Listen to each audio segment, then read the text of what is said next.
when most people make their Survivor Edition tapes, the only thing they talk about is why they win Survivor. And frankly, they don't realize how idiotic it actually is. But year after year, they send in the same audition tape and they wonder, oh, why can't I get in? Then maybe they'll spend some big bucks to hire some ex-Survivor contestant and give them casting tips and realize it's a total con job. At the end of the day, they don't realize that Jeff Probst, or more likely the lowly intern they got from San Jose State to watch these videos, no offense, they don't care if you can win Survivor, they care if you're entertaining. Do you really think they casted Big Wendy on Survivor, she had a chance of winning? No, she's entertaining, she's a complete wacko.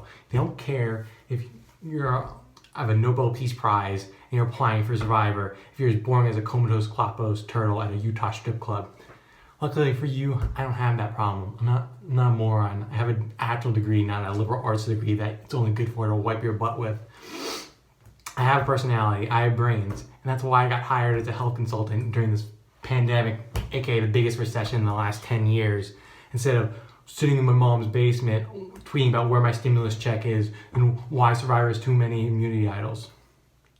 First things first, if you can't tell already, I'm a real Survivor fan to the point where I even voted for Brad Culpepper for the College Football Hall of Fame. So I'm not here for Instagram followers to get famous enough to get in Twitter battles with dope dirt. Plus, I find social media just to be a wasteland of people trying to make themselves look better than they actually are. So since I'm not a white frat boy, I don't need to compensate for anything. You know what I mean? If you haven't noticed yet, I'm a tad bit peculiar, and that's probably because of my speech disorder called apraxia. I basically give you the WebMD version of it is due to a severe lack of oxygen. I basically have the mind of a 9-year-old middle linebacker. Basically, my hand-eye coordination is off, and me no speak no good English.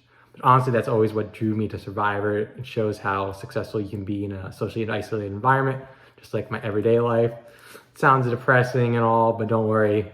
People still like me for some reason. That's probably why I think most people are stupid. Regardless, I can sit here and lie to you and say like my speech disorder is gonna mean like it's gonna help me win Survivor, but I'm not. It drastically shaped my personality where I don't really care what other people think of me, so I'm pretty brutally honest, and I use sarcasm and wit and make fun of people as a defense mechanism. And honestly, that's not a great strategy in a game of Survivor where it's based on deceit and people liking you, but I don't care. I've been raised to think I'm gonna be successful at everything I do, no matter what. It's something to be proud of. And that's what I kind of do in my everyday life. I do everything my own way and I expect to succeed. That's why I got 100% on my senior engineering capstone ethics presentation, which is about the Bachelorette.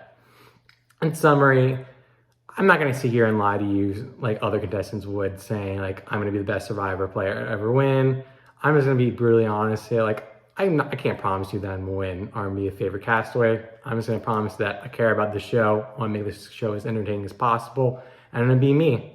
Plus, with my speech disorder, I think it should help with your diversity thing.